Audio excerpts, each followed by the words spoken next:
నా పేరు ఉన్నం శ్రీహరిరావు అండి. గురజాల నియోజకవర్గం, మేము పిడుగురాళ్ళ మండలం. నేను వెంకటేశ్వర స్వామి దర్శనానికి అని చెప్పి టికెట్లు బుక్ చేసుకుందామని వారం నుంచి రోజు ఏ స్లాట్ అయినా కుదిరిద్దేమో, ఏదో విధంగా వెళ్దామని వెళ్తే ప్రతిరోజు స్లాట్ ఓపెన్ కావటం, సైట్ రాకపోవటం, టికెట్ రాకపోవటం, ఇలా ఒత్తిడికి గురి చేసి జనాన్ని తిరుపతి దేవస్థానానికి వెళ్లకుండా కూడా కావాలని వీళ్ళు హిందూ దేవాలయాలకు వెళ్లకుండా ఒత్తిడి పెట్టి జనాన్ని ఇది చేస్తున్నారు. ప్రభుత్వ పరంగా అన్ని విధాల జనాన్ని నష్టపరుస్తున్నారు. చెత్త మీద పన్ను, చెత్త తీసేవాళ్ళు లేరు, చెత్త వేసేవాళ్ళు ఎక్కువ. రోడ్డు మీద అంతకుముందు బార్ అండ్ రెస్టారెంట్లు ఉంటే వైన్స్లో రూమ్ ఉంటే కూర్చొని మందు తాగి అక్కడ బాటిల్ అక్కడ పడేసి వెళ్ళేవాళ్ళు. ప్రతి రోడ్డు మీద మందు సీసాలు, ప్రతి చోట స్కూల్స్ పక్కన కానీ, రైల్వే స్టేషన్ల దగ్గర కానీ, ఒక పంచాయతీ ఆఫీసుల దగ్గర కానీ ఖాళీగా ఏ ప్రదేశం కనపడ్డా అక్కడ మందు బాటిళ్ళు, మందు బాబులు, గంజాయి తాగేవాళ్ళు ఇలా ఎక్కువైపోతుంది. ఇలాంటి సమాజమే ముందు ముందు నడిస్తే ఆడవాళ్ళు బయటికి వెళ్ళాలంటే కష్టమైపోద్ది. ప్రతిదీ ప్రశ్నిస్తే అరెస్టులు చేస్తారు. ఎంప్లాయీస్ ఉన్నారు, మా జీతాలు సరిగ్గా ఇవ్వండి అంటే లోపలేస్తారు.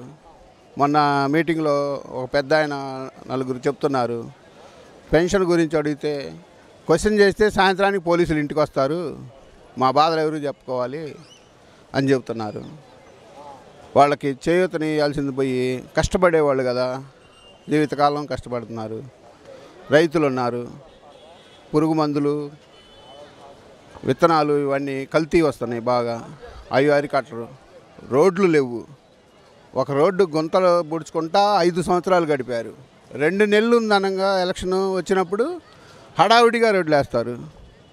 హడావుడిగా ఎన్ని వేస్తారు? హడావుడిగా వేస్తే ఒక ఊరికి వేస్తారు, లేకపోతే ఒక కాలనీకి వేస్తారు. ఎన్ని రోడ్లు వేయగలుగుతారండి? ప్రమాదాలు జరుగుతున్నాయి. పేరుచెర్ల నుంచి పిడుగురాళ్ళ వరకు అసలు రోడ్డు అధ్వాన్నంగా ఉంది. మరి గుంటలు, మోటార్ సైకిల్ వాళ్ళు కనీసం రోజు ఒకడు చనిపోతున్నాడు. దాన్ని గుంటలు బూడ్చే పాపాన పోలేదు. గుంటలు బోడటానికి ఒక కాంట్రాక్టర్ ముందుకు వస్తే సత్తెనపల్లి ఎమ్మెల్యే గారు, మంత్రి గారు కమిషన్ కావాలన్నాడు అని చెప్పి వాళ్ళు పారిపోయారంట. అంటే జనం వినికిడి. ఒకళ్ళకి చెప్పుకుంటారు కదా, ఏది జరిగినా ఎక్కడైనా చెప్పుకున్నా పాపమే. మళ్ళీ ఎవరికన్నా ఇది బాగాలేదయ్యా అని చెబితే విన్నవాడు పోయి ఇంకొకటి చెప్పి వాడి మీద పాగబట్టడం, వాడికి అన్నీ కట్ చేయటం, నీకు అయి రావు, నీకు ఈ రావు అని బెదిరియటం. వాలంటీరీ వ్యవస్థ ఉంది, తెచ్చారు. వాళ్ళని మళ్ళీ రాజీనామా చేయమంటారు. రాజీనామా చేసి వాళ్ళు కడుపు కోసమే కదా, పొట్టకూటి కోసం నీ దగ్గర ఉద్యోగాన్ని చేరారు, 5,000 ఇచ్చారు. వాళ్ళని మళ్ళీ రాజీనామా చేయమంటున్నారు. వాళ్ళ డైలమాలో పెడుతున్నారు. వాళ్ళు ఏమైపోవాలి వాళ్ళ జీవితాలు? ఇంకా కొంతమంది అయితే ఆత్మహత్యలు చేసుకున్న వాళ్ళు ఉన్నారు. నీ దగ్గర 5,000కి జీతానికి చేసి వాళ్ళ కుటుంబానికి అడమైపోతున్నారు, ఆత్మహత్యలు చేసుకుంటున్నారు. వాళ్ళ పాపం తగలకుండా ఉంటుందా మీకు? దేవుడు ఉన్నాడుగా పైన, అన్నీ చూస్తారు.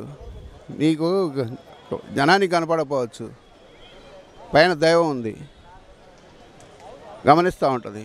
చంద్రశేఖర్ గారు రెబల్ క్యాండిడేట్ అండి, అసలు నెంబర్ 1 ఎక్సలెంట్.